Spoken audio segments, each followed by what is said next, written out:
Our team, made up of Kim Dickinson, Emily Herzog, Leah Kane, Emily Lane, and Dan Narcisi, has partnered with Children's Community Pediatrics to determine the feasibility of medical scribes in a pediatric care setting.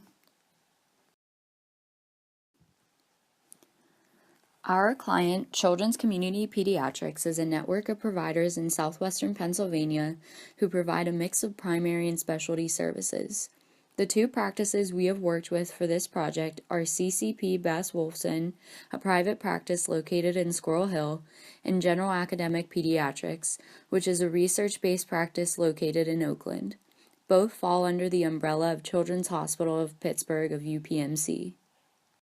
Adoption of electronic health records requires that healthcare providers extract, review, and document patient information on a computer. Although EHRs provide many benefits, interacting with them can be a distraction and a workload burden for providers. This leads to suboptimal patient throughput and lowers patient and provider satisfaction. A medical scribe is a trained staff member who completes chart reviews before patient appointments, extracts relevant information, and documents patient and provider interaction through the EHR. The data collection and analysis performed included direct observations and provider interviews, Epic data analysis, and cost analysis. The direct observations were performed at GAP in Oakland and CCP Wolfson in Squirrel Hill, and were used in conjunction with interviews to help solidify scope and to identify key issues in interacting with the EHR in addition to developing process flow maps. The Epic data was used to establish baseline metrics to be used to compare before and after performance levels if a pilot program were to be implemented. Meanwhile, a cost analysis was performed using information from our literature review, as well as additional financial information provided by CCP and GAP in order to determine financial feasibility.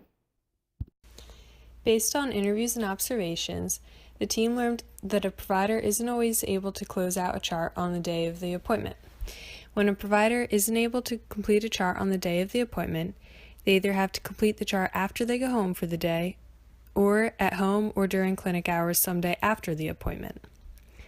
The team analyzed data from CCP over a 1-year time span and found that 77% of patient charts are closed on the same day as the appointment. An additional 22% are closed in the 3 weeks following the appointment, and the remaining 1% were closed over 3 weeks after the appointment. The team broke out the data into the 77% of charts that are closed on the day of the appointment and the 23% that are closed later to further observe trends. As shown on the histogram on the left, for charts that are closed on the day of the appointment, 17% of charts are closed after 5 p.m., which is the end of clinic hours. This means that the provider went home at the end of the day and had to finish up charts that they had for patients they had seen that day. The histogram on the right contains only charts that were closed at least 1 day after the appointment date. As evident on this histogram, 11% of providers are catching up on charts between midnight and 8 a.m., and 21% are catching up on charts after hours, so from 5 p.m. to midnight. The remaining charts are closed out within clinic hours. This means that the provider is either charting on a day off, or they're catching up on charts between seeing other patients. This analysis shows a major area of opportunity for introducing a scribe into the workflow. Currently, these providers are burdened with completing charts and do not have enough time during clinic hours to complete them. We conducted a cost analysis on our proposed plan to ensure that there would be no financial burden placed on CCP. Based on our literature review, we concluded that CCP can expect a 13.8% productivity increase if they were to hire a scribe for a provider. This is the average improvement that primary care practices who were studied in the literature saw. Assuming a median throughput of 13.47 patients per provider per day, this translates to an additional 1.86 patients per day. We made this calculation using baseline throughput numbers from Epic. Seeing an additional 1.86 patients per day after scribes are fully proficient would translate to CCP breaking even on their investment after 129 workdays, as shown in the first column of this table.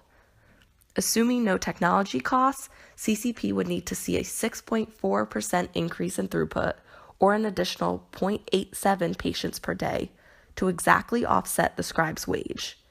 Thus, we can conclude that this program would be financially feasible for CCP. After analyzing the information from the provider interviews and observations, EPIC data analysis, and the financial feasibility analysis, the team has come up with the following recommendations where they believe a scribe will operate most optimally. Scribes and providers should be matched on a 1-to-1 ratio. This means that the scribe will only work with one provider during any given session. Scribes will be helpful in many different appointment types.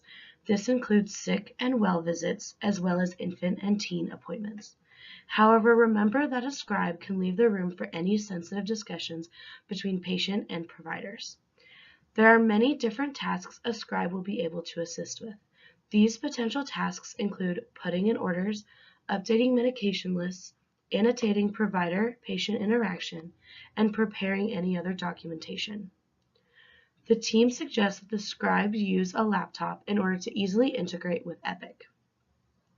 Finally, it is important to note that the implementation of scribes is flexible. Based on the practice and the provider wants and needs, the role of a scribe can be manipulated and changed in order to best fit their environment. After the successful implementation of a scribe pilot program, it will be important to look back at the metrics collected now to compare the results of the pilot program too. Patient throughput is a crucial metric as it ties directly into the financial feasibility of the scribe pilot program. We would want to see an increase of throughput after the pilot to ensure that the cost of hiring and training a scribe was financially neutral. Next, we would want to see the number of charts closed after hours to decrease to ensure that providers are able to close more charts during work hours. This would improve provider satisfaction as well as ensure that more work is getting done during working hours. Press Ganey results are also an important metric to look at because they are directly related to patient satisfaction. Press Ganey scores are already fairly high and we would want to see them remain the same or increase. Finally, we want to make sure that we see an increase in our marginal revenue over expenses.